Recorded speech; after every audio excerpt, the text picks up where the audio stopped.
So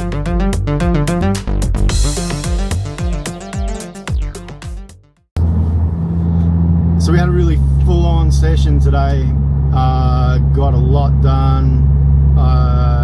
To be honest, I'm fried. My brain is mush, so hopefully I'm going to make sense. But yeah, we got through quite a bit. So first thing I did, everyone was so happy with the company essence that I decided I would present them framed copy. So went and had that done professionally, presented it to them today, and they were happier with it than I thought they would be. It was just a frame certificate, but they all actually really have connected with it, which is fantastic.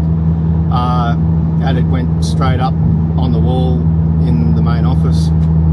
And I actually, in last week's episode, I mentioned the delivery driver, how she had trouble expressing, telling customers what exactly it is that they do because the office is so broad. And she was in today's session because we're continuing on with the operational plan, and she actually thanked me because she had an interaction with a client within the last week where they had a new representative for this client who was new to their service, hadn't used them before, and she was doing a delivery, and the employee of the client that she was delivering to was really grateful for the service, and was asking about what she did, and she used the elevator pitch, the elevator statement, the USP that we created as part of the company essence. And she said it went down really well. It was really easy to use, and she feels much more comfortable telling people about what they do because it's now really easy. So that was a really nice plus out of something so small as a company essence.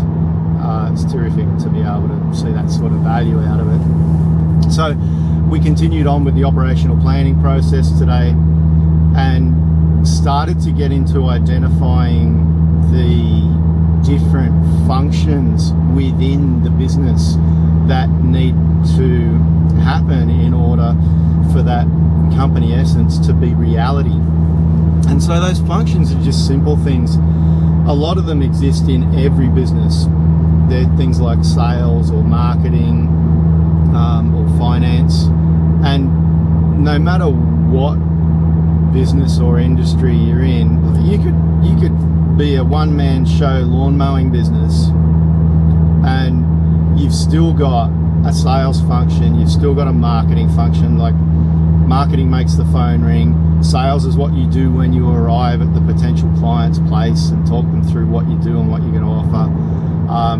The finance side of things, you get paid, you've got bills, you've got to maintain your equipment, you've got to put fuel in your vehicle, all that's got to be paid for. So even a lawn mowing person has a finance function within their business. And so the reason we identify the functions is because the ultimate objective is to get deep into the day-to-day activities that happen within the business. So obviously the first step you take there is, well, what are the functions?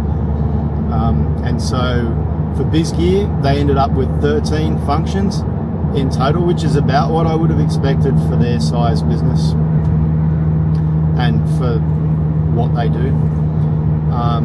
And the team came up with those really quickly. We also then started to move into identifying all of the different individual tasks that happen inside of each one of those functions. And the input was good. Fortunately, I use a template. We have our own custom software that we've developed over the years, and that makes the process of identifying those internal tasks and functions much easier than it would be without it, because we can pre-populate a lot of it, because a lot of the tasks that are performed in businesses are generic. They're done differently in each business, but they still happen within each business. So we can put them up there in a pre-populated format, and the clients and their staff appreciate that, because it saves a heap of time and makes the process a bit more fun. So we went through and identified all of those tasks that happen inside of the business, except for one functional area which we still need to define. We ran out of time. It was a 3-hour session, that was as much as we could get done in one session.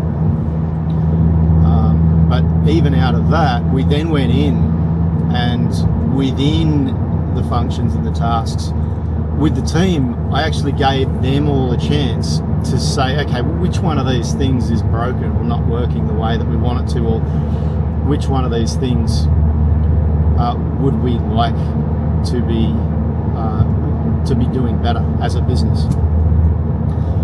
And so they cherry-picked a few from each different part of the business, which was great. You could see some of them were really eager to have the opportunity to have some of these things identified and fixed, which is one of the main things the owner of the business is wanting from the whole process.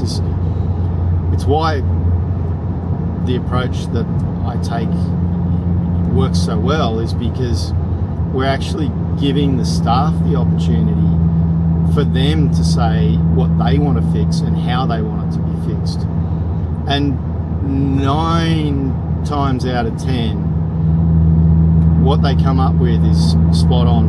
And so within all of those so far, we've got 43 different parts of the business that, from different people within different areas of the business, that they would like to see improved.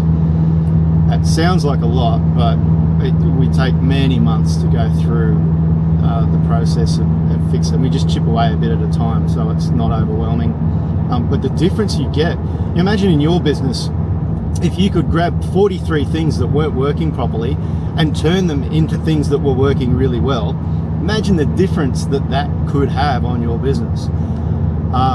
So it is a high impact process, and it works consistently. I've done it dozens of times. It can be a little daunting at the beginning once they realise, it was fun picking all the things we want to fix, and then they see the list. But in reality, and actually 43 is not that many. I've done these sorts of plans where they've ended up with over 100, and it's taken us 18 months to actually implement. But the transformation, when you go through that much in a business, is absolutely massive. On the other end of it, it's hugely worth it. So I, after that, sat down with the owner and took him through what the team came up with, because he wasn't in the room, and that was deliberate. He and I both wanted to see what exactly the team were going to highlight as opportunities for improvement, and also what it was from their point of view that they wanted to see changed. Because one of the things that I do, I don't just highlight, okay, there's a thing we want to fix. I actually work with them and have them describe to me what that's going to look like once it's fixed. And that allows us, as we're moving through the project, to actually set it as a benchmark as to whether or not we've succeeded in fixing it. Because if we write that description of what it looks like when it's fixed, if we write that properly, then if we can say those words and they are true, then we've fixed the problem. And so I read the business owner through that, and he's really happy so far. We've still got a little bit of development to do. And the other thing that I did, something that I always try to do early in a project is we set a little bit of homework, pretty simple homework for the business owner, to set some baseline performance indicators for the business overall from a financial and really from a sales and a marketing point of view, to set some benchmarks in terms of what the business's current performance levels are for the things that matter. So I know we've already discussed the data that he is currently collecting and what's available to him. Fortunately, it's pretty good. So between now and hopefully when we catch up next week, he's going to be putting together some of those statistics for me, and they're going to be things like the value of closed sales per month or invoiced sales per month, the average value of a client transaction, the business's number of current customers, and a couple of other performance indicators that we want to set the bench. We want to identify what the current performance levels of those are right now in the very early stages of the project, because they're going to be the things that we're specifically going to be focusing on improving as we get further into the project, and that's what we're going to use as our benchmark for performance as we move the business from that $3 million to $10 million turnover that we should be able to achieve. So that's this week done, and there'll be more next week. I'll talk to you then.